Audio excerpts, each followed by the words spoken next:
Bonjour à tous, très heureux de vous retrouver dans cette nouvelle vidéo. Préparons notre semaine de trading ensemble. C'est Romain Bayeul. On est le dimanche 2 août 2020 déjà. Le mois d'août, ça file, ça va vite. Et c'est déjà le moment de faire cette vidéo comme tous les dimanches. Les amis, donc il y a une analyse technique des principaux indices mondiaux, quelques opportunités que je vais vous montrer. Et on va tout de suite rentrer dans le vif du sujet, bien évidemment. Et on va commencer par le Bitcoin, parce que vous étiez nombreux sur les réseaux à me demander mon avis sur le Bitcoin. Il y a eu une belle explosion ces derniers jours. On est sur une très grosse correction aujourd'hui. Est-ce que c'était le moment d'acheter? Qu'est-ce qu'il faut attendre? Qu'est-ce que j'en pense? Quels sont les niveaux clés? Je vais essayer de vous donner mon avis. On en avait déjà parlé de cette zone. Alors on va refaire quand même un point hebdomadaire. Rapidement, on voit toujours cet énorme support oblique qui a été touché en mars, qui était un super point d'entrée. Je vous parle de cette zone ici, donc évidemment gardez cette zone en tête pour tous ceux qui souhaitent rentrer dans le Bitcoin. Si un jour vous voyez une grosse consolidation avec un retour sur cette oblique, c'est évidemment une zone hyper intéressante, un niveau clé. Donc moi j'ai pas peur qu'il baisse, quelle que soit la quantité de Bitcoin que je possède. Pour moi les grosses baisses, c'est des opportunités si on est fan et si on veut en acheter. D'ailleurs, sur la chaîne, je vous parlerai bientôt de Masternode, mais ce n'est pas le sujet aujourd'hui. Donc là, il est en tendance, il est reparti en tendance haussière effectivement depuis ce point ici touché en mars. Et on avait une belle zone de résistance qui bloque quand même depuis un moment, qui bloque depuis quasiment un an. Et c'était une zone qui était juste au-dessus des 10 000 $. C'est normal. C'est une zone clé. Alors, hop, il est là. C'est un chiffre rond. C'est une zone clé. C'est cette zone de résistance ici. Alors, je vais juste, hop, voilà, qui avait déjà bloqué une première fois en septembre de l'année dernière, une deuxième fois en octobre, une troisième fois, et ça avait déclenché d'ailleurs la grosse baisse entre février et mars 2020. Une quatrième fois fin mai où on pensait, et non finalement, et ensuite ça a latéralisé, et clac, on a réussi à défoncer cette zone. Donc ça c'est très intéressant, effectivement la bougie qui a permis de casser la zone en question. Si on regarde un petit peu, alors il n'y a pas tous les volumes, c'est la plateforme Pro Real Time, mais ça donne un aperçu quand même. On voit qu'il y a quand même beaucoup de volume par rapport à l'année dernière.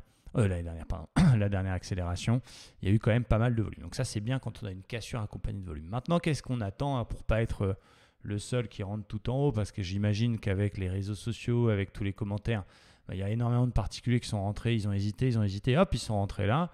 Là, ils voient une conso de -6, du coup, ils ont peur et ils vendent et puis ils font n'importe quoi. Mon avis technique, c'est toujours d'attendre des pullbacks, des retours, pour être totalement exact, des throwbacks dans une zone cassée. Donc, à la limite, je suis plutôt content qu'il y ait cette correction aujourd'hui parce que si on a un retour sur le niveau 10 400, on a d'ailleurs presque été le chercher tout à l'heure, plus évidemment, on attend un petit signal parce qu'on sait qu'il peut exagérer. Il faut attendre évidemment un signal 4 heures, 1 heure, quelque chose qui nous donne envie. Et c'est une zone que je paye, à condition évidemment qu'elle soit sauvée, parce qu'on peut faire aussi une fausse cassure, revenir à l'intérieur du range, et puis là, aller chercher, alors pas en une bougie, mais aller chercher mon support. Donc attention à cette zone, est-ce que ça va pullbacker et du coup valider la cassure et être une belle opportunité? Est-ce qu'au contraire, c'est une fausse cassure par le haut et on va avoir une grosse conso? Je ne suis pas magicien, je ne suis pas devin, mais je vous invite à surveiller ça. Peut-être sur une unité de temps un petit peu plus courte, pas trop courte non plus, mais 4 heures, 1 heure, ça me paraît pas mal. Et donc, si dans les prochaines heures, on continue à corriger, qu'on vient sur 10 400 et qu'on a un beau signal là-dessus, c'est parfait. C'est une zone que je paierai, sur laquelle je fais un renfort, avec comme objectif, ne l'oublions pas, le précédent top en clôture, les 13 000 $. Donc, affaire à suivre. Voilà mon avis sur le BTC. On va passer maintenant aux indices et on va commencer par le DAX, l'indice allemand, qui donne des belles choses. Alors d'abord, en hebdomadaire, on a quelque chose de très intéressant. La semaine dernière, je vous avais dit, c'est peut-être un pullback. Rappelez-vous, on ne connaissait pas cette bougie-là, on ne savait pas trop. La bougie de la semaine précédente était un petit peu moche, c'était presque une étoile filante. Et on s'était dit, alors c'est peut-être un pullback sur le précédent plus haut cassé ou pas. Et effectivement, on a une cassure réintégration, donc ça, c'est vraiment pas joli.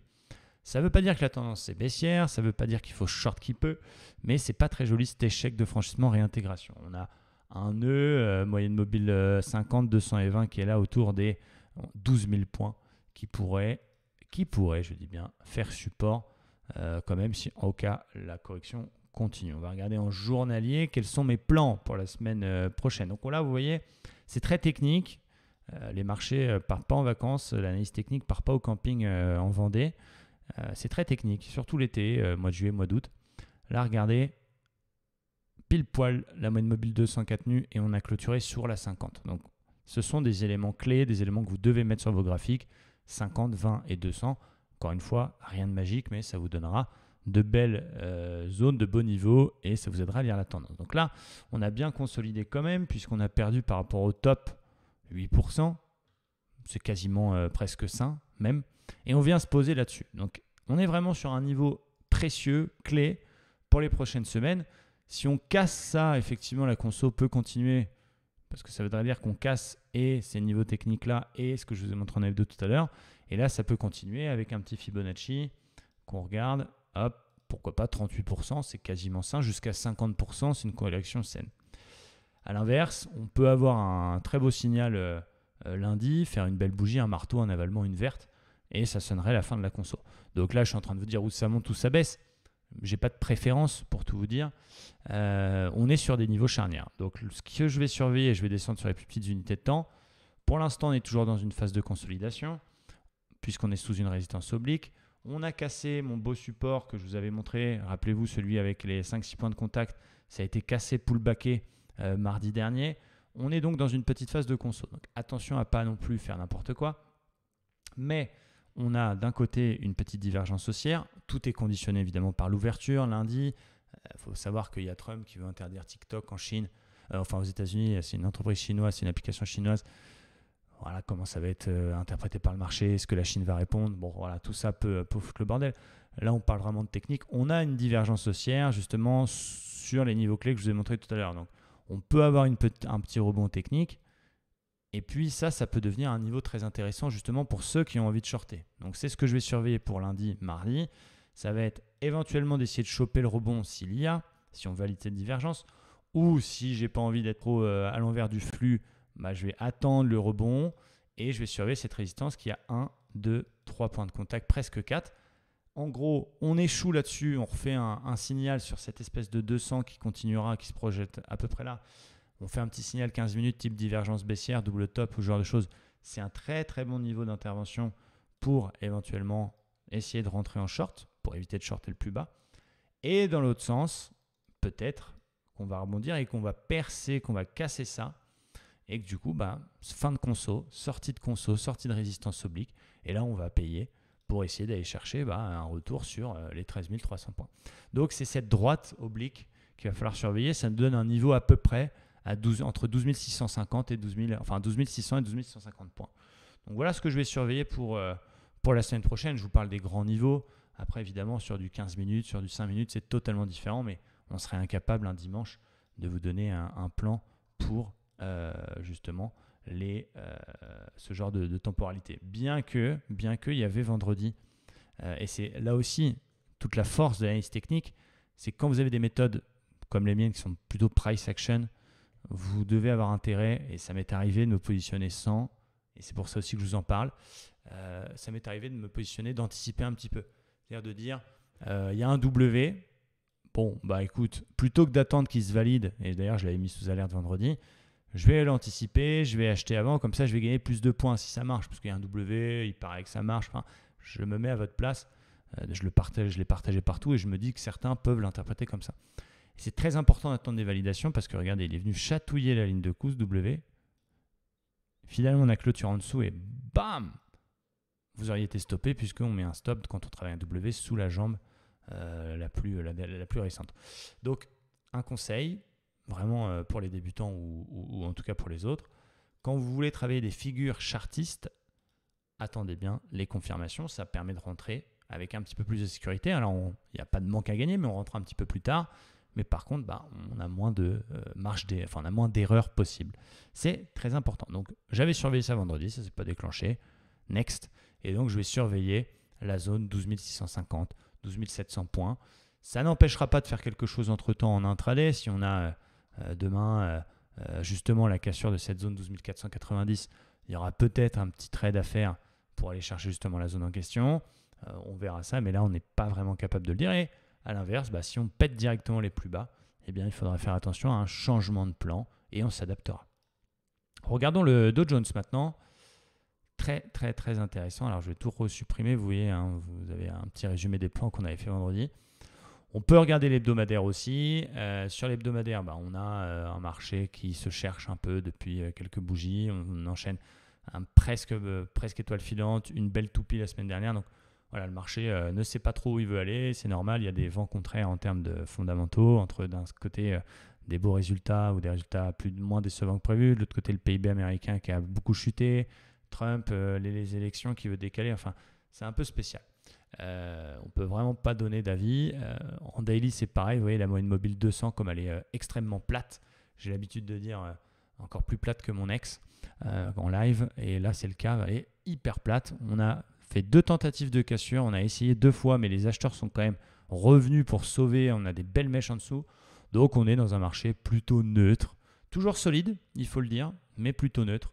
Pas vraiment de tendance là depuis, on va dire, fin juin à peu près. On n'a pas réussi à casser les plus hauts, mais en même temps, on tient les moyennes mobiles. Donc, c'est plutôt neutre. Qu'est-ce que je vais surveiller pour justement la semaine prochaine? Là, on a pareil, un espèce de W qui n'est pas super joli. Je préfère quand ils apparaissent après des grosses baisses. Celui sur le DAX en 1 heure était beaucoup plus beau, mais il est quand même là. Donc, je vais surveiller cette zone ici, autour des 26 400, 450. Si ça casse par le haut, eh bien effectivement, on peut sonner la fin de la consolidation et on peut essayer au moins d'aller chercher les 27 000. Donc, ça va être mon plan pour la semaine prochaine. Et évidemment, à l'inverse, si on ouvre en gap baissier, si on vient casser la zone des 25 900 points, là, je vais plutôt chercher des ventes sur rebond. Le dos, je laisse un peu tranquille en day trading en swing. Je le garde pour le scalp. Mais voilà, je serai vendeur sous 25 900. On peut se permettre un peu les deux là-dedans. Et si on valide le W, j'essaierai de payer pour aller chercher 27 000. On peut zoomer en 1 heure. On arrive pratiquement même. Vous voyez, cette journée entre jeudi et vendredi, c'est ce morceau de marché, regardez. Baisse de 26 500 à 25 900, 600 points de baisse, 600 points de rebond, 600 points de baisse, 600 points de rebond. C'est quand même carrément fou. Voilà, c'est comme ça. Il faut s'y habituer. Donc voilà mon plan. Je vous invite à surveiller la zone qui peut aussi faire résistance. Très franchement, si on a un très gros signal là-dedans en scalp, peut-être que je prendrai. Mais voilà, pour ceux qui veulent plutôt essayer de suivre le flux, cassure des 26 450, j'achète. Je vais chercher 27. Attention à un repli et on pourra toujours surveiller cette zone support tant qu'elle tient pour éventuellement aussi la tenter de la payer. Si à l'inverse elle casse, eh bien je vendrai tous les rebonds. Voilà, après encore une fois, ce n'est pas définitif et c'est conditionné par l'open. On va regarder un petit peu le Nasdaq aussi.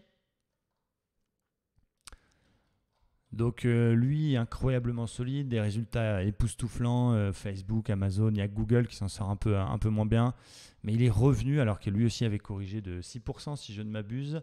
On va regarder ça. 6,85. Il est revenu quasiment au contact de ses plus hauts. Donc incroyable. Évidemment, on peut essayer de devoir se dire tiens, il y a peut-être une espèce d'épaule tête épaule en formation. C'est pareil, rien n'est absolument validé. Il y avait un double top validé, ça n'a pas du tout marché. Il y avait une divergence validée et on a cassé la ligne de divergence. Bon, voilà, c'est extrêmement solide. Donc, attention au Nasdaq.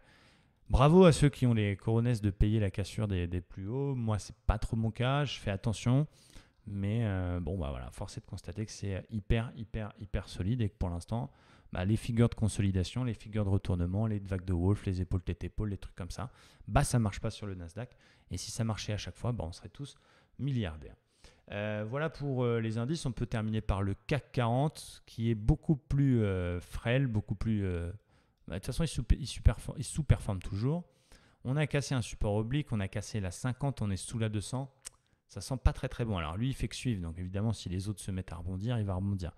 Mais ça sent pas très bon du côté du CAC 40. Donc je suis vraiment curieux de voir la semaine prochaine si on confirme les cassures sur certains ou si on va rebondir. En tout cas, attention à ne pas acheter trop d'actions françaises là avec un CAC qui a cette tronche-là, à moins qu'évidemment on vienne chercher le pullback sur les 4640 et que là-dessus on fasse un très gros signal de retournement de fin de conso. Là oui, effectivement, je rachèterai de nouvelles actions. Je suis sorti de mon pétrole parce que sur la bougie justement de mardi, on a cassé le petit support oblique ici. Donc on avait cassé le triangle ascendant par le haut, on était revenu à l'intérieur, on était ressorti. Et j'ai dit j'attends pas une zone d'invalidation. Si on casse ce support, je sors. Voilà, il est venu consolider, cherche sa 50, il tient. Bon, voilà, il ne se passe pas grand-chose du côté du pétrole. Et l'or, bien sûr, qui n'arrête pas de faire des plus hauts, il corrige très peu. Il est 1975 $ l'once, c'est incroyable. On arrive pratiquement à 2000 $. Bon, magnifique. On attend tous un repli pour se positionner de nouveau. Ça ne vient pas. Bon, voilà, il ne faut surtout pas essayer de le shorter en tout cas.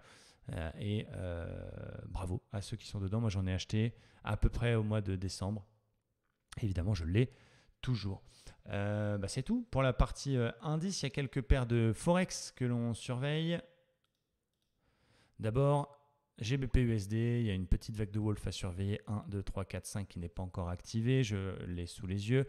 Euro-NZD, on a cassé une petite résistance oblique le précédent plus haut. Donc, j'attends un petit pullback, si possible, vers les 1,7590 pour essayer de choper ça. Ça serait vraiment pas mal d'essayer de choper ça. En général, quand on casse, on peut venir se réappuyer. On a une belle zone de polarité qui a fait le job. Ouais, ce genre de trade peut être intéressant. Le silver également, si on pouvait revenir chercher les 20 $, c'est une ancienne résistance, ce serait magnifique. Donc, vous voyez, je suis prêt à passer à côté d'une opportunité et je surveille simplement les zones. L'USD CAD également très, très, très intéressant. Regardez cette zone magnifique. Résistance, résistance, résistance, résistance, résistance. Support, support une deuxième fois. On a fait un presque avalement.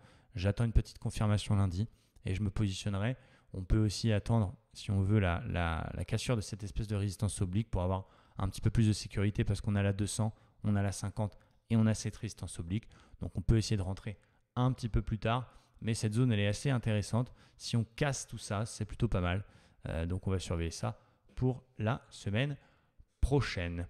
Du côté des actions, maintenant, quelles sont les opportunités? Alors d'abord, bravo à Jumia Technologies. Si vous m'avez écouté, on en a payé dans notre portefeuille c'était le 14 juillet, très exactement. Magnifique sortie de range, exactement la théorie de Weinstein. Stan Weinstein nous invite à lire son livre Secret pour gagner en bourse. Alors, évidemment, c'est toujours des titres un peu putaclic ce genre de bouquin, mais ça vous donne une méthode plutôt moyen terme en considérant qu'il y a 4 types de phases sur l'évolution d'une action. La phase d'accumulation, on est plutôt en range, les volumes sont assez faiblards et on tourne autour en général. Alors lui, il cède de la moyenne mobile 30 semaines. Ensuite, la phase d'accélération, on casse cette 30 semaines, les volumes accélèrent, on commençait même à accélérer en fin de phase 1. Évidemment, c'est là où on aimerait tous acheter l'action. Ensuite, la phase de distribution, là c'est là où les particuliers commencent à rentrer, mais c'est là où les pros commencent à sortir.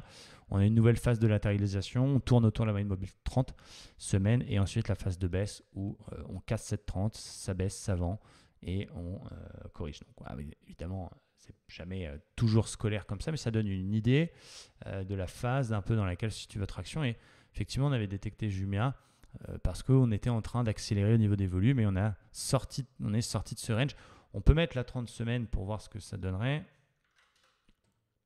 On va la mettre en simple. Voilà, on avait déjà cassé une première fois la 30 semaines, mais je préférais attendre la cassure du range, les volumes qui augmentent légèrement.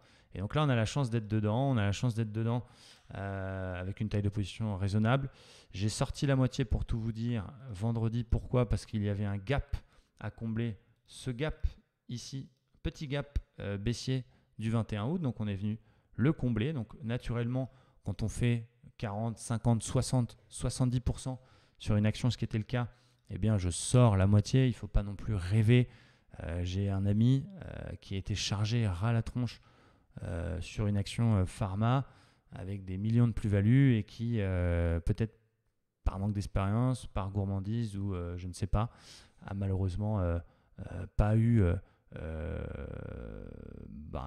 vais pas dire le réflexe, mais n'a pas vendu, n'a pas protégé sa plus-value, ne serait-ce qu'en sortir un tiers ou même un quart, et qui finalement a terminé avec un trade négatif. Donc là, ça, faut pas que ça arrive. Donc voilà, on est venu prendre nos bénéfices sur 14,40 et ça continue à exploser. C'est assez génial. C'est le Amazon africain. Donc, est-ce que c'est le bon moment pour entrer? Je pense que c'est un petit peu trop tard. On est en extrême surachat. J'ai mon stop au point d'entrée et je reste dedans. On a d'autres actions en position, certaines qui fonctionnent bien. Allez, je vous le donne. J'ai shorté Tesla vendredi à l'open. Je suis assez content. Divergence baissière. Je prends un risque évidemment, mais je vise 61,8% de Fibonacci. J'ai aussi shorté, c'était mercredi, sur la bougie LVMH. Donc pour l'instant, ça me donne raison. On va vite protéger stop break-even. J'ai shorté Electronic Arts, ça n'a pas marché. il faut aussi l'avouer. J'ai shorté Scoot 24 parce qu'on a une très belle vague de Wolf. Adobe avec ma vague de Wolf, mais j'ai aussi Rostor à l'achat, ICAD à l'achat sur cette vague de Wolf haussière, Ubisoft à l'achat qu'on avait payé sur le support oblique, Jumia bien sûr, Thyssen à l'achat, Vallourec à l'achat également, Aura Cannabis à l'achat, j'ai Google en short, Liquidia Technologies qui est revenu à mon prix et j'ai toujours moi aussi une petite partie de Genfit. Je vous montre les choses, il n'y a aucun souci. Du côté des actions que je surveille à l'achat, je vous en donne beaucoup dans cette vidéo, mais voilà, c'est comme ça. Il y a une très belle zone, bravo. Je crois que c'est Nicolas, l'un de nos abonnés, qui l'a détecté. Très très belle zone. Alors c'est une action pareil, un peu dangereuse, qui s'est bien cassé la gueule, mais là on revient dans une espèce de zone de polarité, donc j'attends un petit signal. J'aime bien aussi Virgin Galactic. Si on peut venir se pullbacker cette zone des 20, ça serait génial. Il y a une belle action aussi que je surveille, c'est l'action Rubis, si on casse cette petite résistance oblique. Orpea, si on sort de la résistance. Pernod Ricard, si on vient se repositionner sur le support. Et Boiron, puisqu'on a une belle divergence mensuelle. On a fait un avalement qui avale 1-2 bougies. Donc je pense que je vais me positionner lundi. On a une très belle divergence mensuelle sur Boiron. Ça me plaît beaucoup, beaucoup. Donc ça, c'est les actions que je surveille à l'achat. Les actions que je surveille en short, c'est un peu trop tard au niveau du timing. Dommage, regardez AXA comme c'est beau. Sortie de biseau ascendant qui est venu, un biseau ascendant rebondir 61,8% pile poil, c'est extrêmement scolaire de toute la baisse. On est sorti de ce biseau, on a cassé le précédent plus bas, on accélère, croisement 20-50. Je visais 61,8 de la remontada, mais malheureusement j'ai dû attendre cassure du plus bas et ça a été tellement rapide que rentrer en short à 17 pour viser 15 avec un stop à 20, ça ne donne pas un ratio positif, donc je ne l'ai pas fait. On en surveille d'autres, Air Liquide sur cette zone de résistance. Rexel, ça j'y vais lundi. Cassure de support oblique, cassure de moyenne mobile 20, 50, puis 200. Très très beau. Hermès, bon, trop tard. On est arrivé déjà sur la 200. Il y avait un très beau double top à jouer. Et Silor, que Vincent a vu, magnifique. Cassure de support oblique, pullback, confirmation. Donc vous voyez, on essaie d'équilibrer les choses au maximum. Donc, je vous ai donné énormément de choses dans cette vidéo. Voilà, vous avez mes plans pour demain, les niveaux que je surveille. Alors encore une fois, ça peut se passer complètement différemment. Vous connaissez les marchés désormais, vous savez comment c'est. Mais je pense que c'est bien de faire un petit point, de préparer un peu sa semaine, de savoir quel niveau on va surveiller, de vous donner quelques opportunités. Ça me fait penser que, je vous en parle quand même, vous avez toujours Livestream Trader à votre disposition, qui est notre service, c'est notre bateau amiral, comme on dit. Vous avez évidemment commencé le trading si vous débutez, si vous voulez avoir de bonnes bases. Mais si vous voulez aller un petit peu plus loin, si vous avez déjà de bonnes bases, mais vous n'avez pas du tout de bons résultats, vous n'arrivez pas à prendre des trades tout seul, vous êtes stressé, vous avez du mal à gérer vos émotions, enfin, si vous faites encore tout ça, il n'y a pas de secret, il faut se perfectionner. Et c'est pas en lisant un livre, c'est l'expérience. Et donc nous, on propose Livestream Trader qui vous permet d'être toute la journée avec nous sur les écrans. Vous avez quand même beaucoup de choses. Vous avez déjà notre formation complète, vous avez du coaching, vous avez les lives tous les matins, tous les après-midi, les live scalping pour scalper en direct, tous les trades que l'on prend par SMS, on vous les envoie dès qu'on trade et dès qu'on prend un truc, on vous les envoie. On vous donne aussi les opportunités qu'on détecte, même si on ne se positionne pas forcément dessus parce que personne n'a de portefeuille limité. Dès qu'on détecte quelque chose, on vous explique, on vous dit pourquoi, qu'est-ce qu'il y a. Attention à ci, LVMH, AXA, nanana. Donc ça, c'est une mine d'or. Vous avez le groupe privé Discord, comme vous venez de le voir. Vous avez le contact avec nous en direct. Vous avez du coaching 1 heure par mois en perso. Vous avez 2 jours en Andorre. Enfin, vous avez tout ce qu'il faut pour justement passer un palier, être encadré. Et justement, l'objectif, c'est pas de vous donner du poisson. Suivre bêtement des signaux, pour moi, ça ne marche pas. Parce qu'il faut comprendre le trade, il faut être capable de le tenir. Et si vous débutez, vous avez beau vous abonner à n'importe quel service de signaux, que ce soit bon ou pas bon, ça ne marchera pas pour vous. Il faut essayer déjà de gérer ses émotions, avoir confiance en ce que vous faites et au départ, évidemment, être un peu encadré. Donc, si vous avez envie de passer un palier, Livestream Trader, je vous mets le lien dans la description de la vidéo. On vous attend. Voilà pour aujourd'hui. Ça fait 25 minutes. Je pense que c'est bien. Et puis, merci à tous de l'avoir regardé. N'hésitez pas à mettre un gros pouce bleu si vous avez aimé. Si vous avez des questions, évidemment, posez-les-moi en commentaire. Je serai à Paris vendredi avec FXCM pour une journée de formation. C'est full, bien sûr. Avec vous, on a une vingtaine de personnes qui viennent dans les locaux d'FXCM pour une journée entière avec nous. Donc, ça va être vraiment sympa. J'ai hâte de vous voir. Et puis, merci à tous. Très bonne fin de dimanche, pardon. Et à demain pour le live public. Ciao, bye bye.